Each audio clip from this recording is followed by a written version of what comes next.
Des Juifs arrivèrent d'Antioche de Pisidie et d'Iconium, et ils parvinrent à retourner la foule. Paul fut lapidé, puis on le traîna hors de la ville en pensant qu'il était mort. Mais quand les disciples se groupèrent autour de lui, il se releva et rentra dans la ville.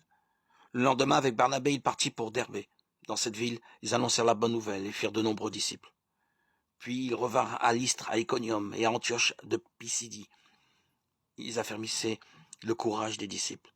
Ils les exhortaient à persévérer dans la foi en disant « Il nous faut passer par bien des épreuves pour entrer dans le royaume de Dieu. » Ils désignèrent des anciens pour chacune de leurs églises, et après avoir prié et jeûné, ils confièrent au Seigneur ces hommes qui avaient mis leur foi en lui.